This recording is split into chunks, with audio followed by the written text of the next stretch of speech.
광주 MBC 라디오 칼럼. 라디오 칼럼은 여러 전문가들의 의견을 통해 한국 사회의 방향과 광주 전남의 미래 비전을 찾는 시간입니다.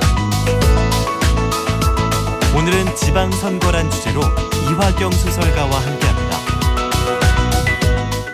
2018년 6월 13일 수요일 오늘은 제7회 전국 동시지방선거와 함께 재보궐선거가 치러지는 날입니다.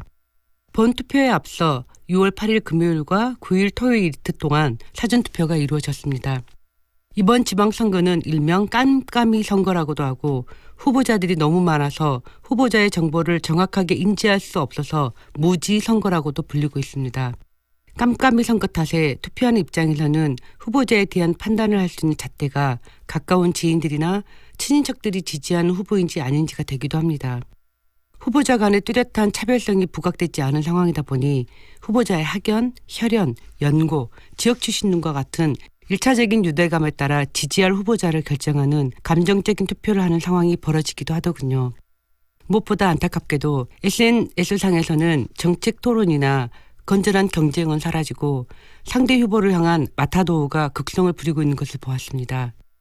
진위 여부도 제대로 확인할 수 없는 가짜 뉴스도 마구 배포되고 있고요.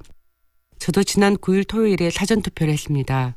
미리 배달된 후보자들의 홍보물이며 선거 공약집을 꼼꼼하게 읽어보았습니다.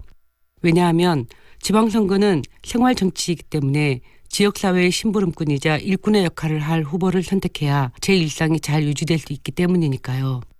하지만 막상 몇 장의 투표용지를 받고 보니 후보 선택의 결정 요인이 무엇이었는지 잠깐 헷갈리기도 했습니다. 그럼에도 불구하고 제 입장에서는 2002년에 도입된 비례대표 정당 명부제가 있어서 다행이었습니다. 정당 소속감이 높은 유권자뿐만 아니라 저처럼 정당 소속감이 낮거나 없는 유권자들도 정당을 지지할 수 있게 되었으니까요. 한편으로 아쉬운 점은 후보자들의 직업별, 연령별, 성별 불균형이 아직도 시정되지 않았다는 것이었습니다. 민주주의 사회에서 투표를 통한 정치 참여는 가장 기본적인 시민의 권리이자 의무입니다. 민주주의 발전의 역사 속에서 투표를 통한 정치 참여는 민주주의 제도의 정당성을 뒷받침하는 요소입니다. 하지만 이러한 중요성에도 불구하고 실제 선거에서 가장 큰 이슈 중에 하나는 어느 정당의 후보가 당선되느냐와 더불어 어느 정도의 투표율이 달성될 것인가에 대한 것이라고 해도 과언이 아닐 정도로 투표를 통한 시민들의 정치 참여 정도가 시간이 갈수록 낮아지고 있습니다. 지방선거의 특성상 상대적으로 적은 규모의 유권자층으로 인해 낮은 투표율은 특정 이해 집단이 쉽게 지역 정치 권력을 포섭할 수 있는 구조를 만들어낼 수 있어서 우려스럽습니다. 그렇게 되면 지방정부의 장이 쉽게 부패의 고리에 걸릴 수 있으며 정책 양산도 지역 공동체 내 기존 권력 구조에 의해 심각하게 영향을 받을 수밖에 없게 됩니다.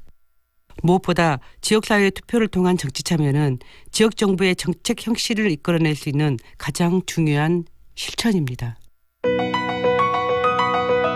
이화경 소설가는 소설, 인문 에세이, 번역 등 다양한 분야의 글쓰기를 통해 사회와 소통하고 있으며 제비꽃 서민소설상, 현진건 문학상 등을 수상했습니다.